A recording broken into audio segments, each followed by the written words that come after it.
Finished this book last night, and I'm definitely invested. It's called Crownsville, and it's a dense comic book, man. And I knew it was gonna have some meat and potatoes to it, and I was really excited to read it finally. I've been so busy, but I wouldn't expect it not to be a book that had some layers to it and some very three-dimensional characters because of none other than Rodney Barnes. So I mean, this guy, he's written so much great material for so many different franchises, including his own with Monarch and Philadelphia, and he's written for Star Wars, Han Solo, and Inquisitors, and um, there's so Everybody Hates Chris. He's written for that show. I mean, this dude is a legend in his own right.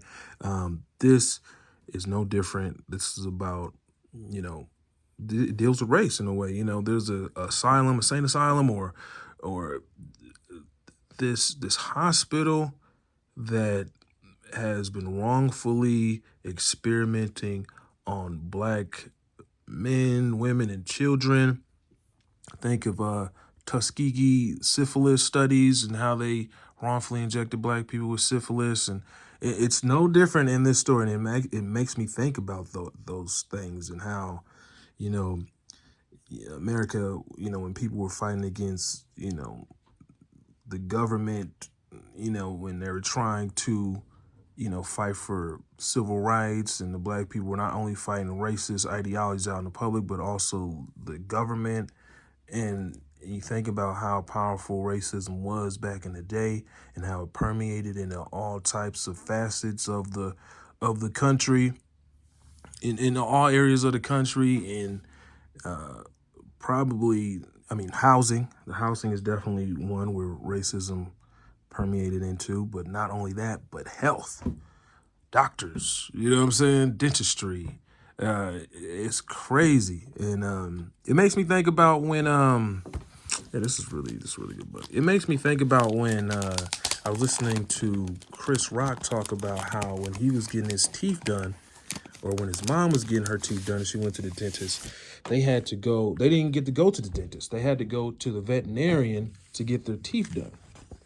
So, like, and it is a crazy story. It has to deal with, regret, and, there's people that have our main character. His mom worked at this facility, and, she was kind of negligent in what was going on with the kids. And so, you know, the main character's mom dies, and then she comes back to visit him, almost like Ghost of Christmas Past, and she's like, "Look, you gotta investigate this, because if you don't investigate this, my soul won't be able to rest, because this is really hanging on my heart." She tells him just before she dies, and then she actually comes back for real, like the Ghost of Christmas Past, to warn him, like, "Hey, you need to."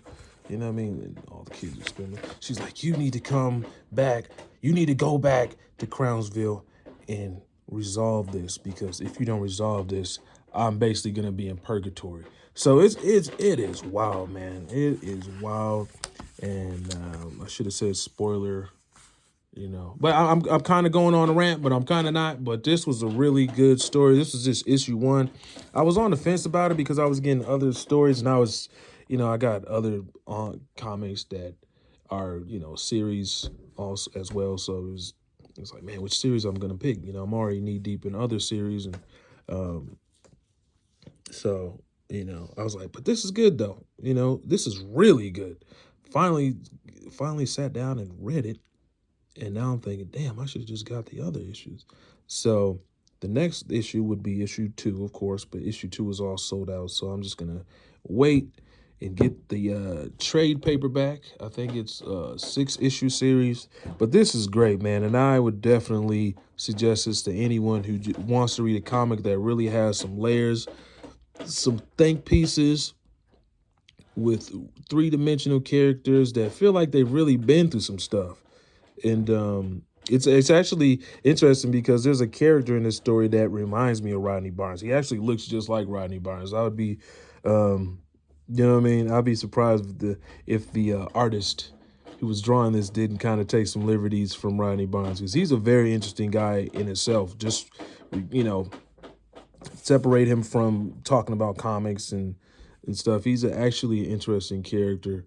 himself. And he loves horror too, so I'm not even surprised. Anyways, rant over. Y'all have a great day. Take care of yourselves too.